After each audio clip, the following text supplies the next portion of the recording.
Hello students, how are you all? I hope you all are fine. We were discussing the chapter sorting materials into groups. किस तरह से हम materials को groups में classified करते हैं, आइए देखते हैं. Let's see. इस चैप्टर के अंदर अब हम पॉइंट पढ़ने वाले हैं ब्यूरेंसी. ब्यूरेंसी क्या होता है?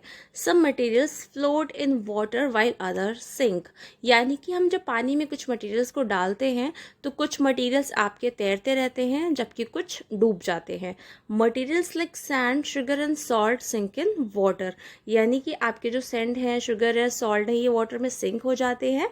And materials like wax, oil and would float on water. और आपके जो ऑयल, वुड एंड वैक्स से ये क्या होता है, ये पानी में फ्लोट करते हैं, तैरते हैं. जिस तरह से आप यहाँ ऑब्जेक्ट में देख रहे हो, बीकर में पानी है, यहाँ पे आपके कुछ ऑब्जेक्ट्स हैं जो फ्लोट कर रहे हैं और कुछ है जो आपके डूब गए हैं. Okay, now transparency. मटेरियल्स के अंदर ट्रांसपेरेंसी को देखकर आप कैसे उनको क्लासिफाइड कर सकते हो. तो कुछ मटेरियल्स आपके कैसे होते हैं जो ओपेक्यू होते हैं, कुछ ट्रांसल्यूसेंट होते हैं, कुछ ट्रांसपेरेंट होते हैं. मटेरियल्स दो which we are not able to see are called opaque. यानी कि वो मटेरियल्स जिनके आर पार हम देख नहीं सकते, जो अपारदर्शी होते हैं, उनको हम ओपेक्यू कहते हैं. जैसे कि वुड, लकड़ी, आयरन, गोल्ड, इनके आर पार आप देख नहीं सकते.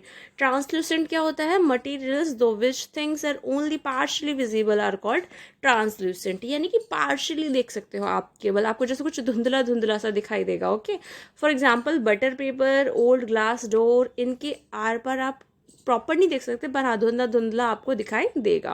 ट्रांसपेरेंट क्या होता है? मटेरियल्स दो which things can be seen are called transparent. जिनके आर पार आप एकदम सफाई से देख सकते हो, लाइक ग्लास हो गया, वाटर हो गया, एयर एंड टेस्ट ट्यूब, इनके आर पार आप बिल्कुल साफ दे सकते हो, एकदम ट्रांसपेरेंट होते हैं, तो ये आपके ट्रांसपेरेंट कहलाते हैं. Things are grouped together for convenience and to study their properties. हम जो things हैं, जो material हैं, उनको ग्रुप में क्यों रखते हैं? ताकि उनकी प्रॉपर्टीज़ की स्टडी करने में हमें बहुत सरलता हो, कन्वीनियंस हो. ओके, नाउ आपके मटेरियल्स कैसे होते हैं? हार्ड होते हैं, कुछ इंसॉल्युबल होते हैं, कुछ लस्टर होते हैं. Materials which can be pressed easily, जिनको आप आसानी से प्रेस्ड कर सकते हो. आपके क्या which can not be pressed easily, जिनको आप इजीली प्रेस्ड नहीं कर सकते, वो आपके हार्ड मटेरियल होते हैं, लाइक स्टोन. आप चीज़ देख रहे हो, हम सिर्फ अभी डेफिनेशन ही देख रहे हैं कि हार्ड क्या होता है, इनसॉल्युबल क्या होता है, लस्टर क्या होता है, मैलेबिलिटी क्या होता है ना. जैसे कि पीछे हमने देखा ट्रांसल्यूसेंट क्या होता है, ओपीक्यू होता है. तो आपको फर्स्ट ऑफ ऑल सब कुछ समझना है कि ये चीज़ें जो वर्ड्स आने वाले हैं ये सब होते क्या हैं. ओके, नाउ इंसॉल्युबल क्या होता है? Materials which do not dissolve in water are called insoluble. यानी कि जो मटेरियल्स पानी में डिजॉल्व नहीं हो पाते हैं उन्हें हम इंसॉल्युबल कहते हैं. ओके, नाउ लस्टर क्या होते हैं? सब materials have a special shine on them. यानी कि ये कुछ शाइनी मटेरियल्स होते हैं, उनको हम लस्टर कहते हैं. ओके, नाउ मटेरियल्स क्या होते हैं? The matter of which an object is made.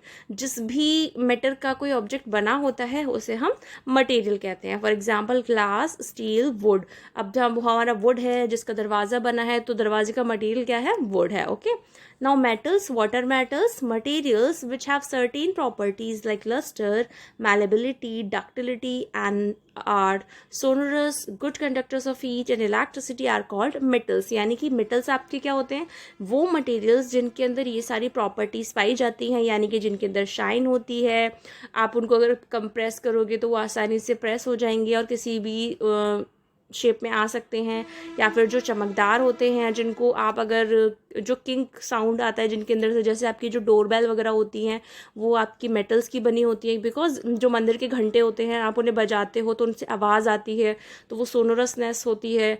Good conductors of heat, इनके अंदर से हीट और इलेक्ट्रिसिटी आसानी से प्रवाहित हो सकती है, तो ये आपके मेटल्स कहलाते हैं. Okay, now homework time. Homework है आपका What makes the basis of sorting materials into group. यानी कि वो क्या आधार है जिसके बेस पे आप मटेरियल्स की ग्रुपिंग करते हो, उनको अलग अलग ग्रुप में क्लासिफाइड करते हो.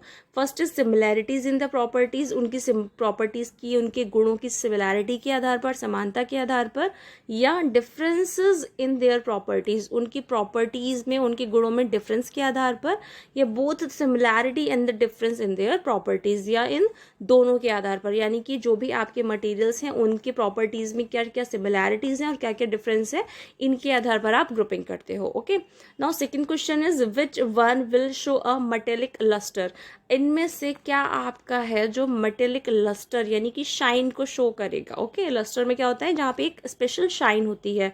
Any surface of a metal, किसी भी सरफेस, किसी भी मेटल का सरफेस, या फिर freshly cut surface of metal, जो आपका मेटल है जिसको फ्रेशली कट किया गया है उसका सरफेस, या फिर freshly cut surface of non metal, non metal का फ्रेशली कट सरफेस, या फिर सरफेसेस ऑफ ऑल मटेरियल्स, या फिर जितने भी आपके मटेरियल्स हैं सबके सरफेसेस। अब आप इनमें से देखिए, इनमें से आपका कौन सा है जो कि मेटेलिक लस्टर को शो करेगा। ओके, इनमें से कोई एक है जो मेटेलिक लस्टर को शो करेगा।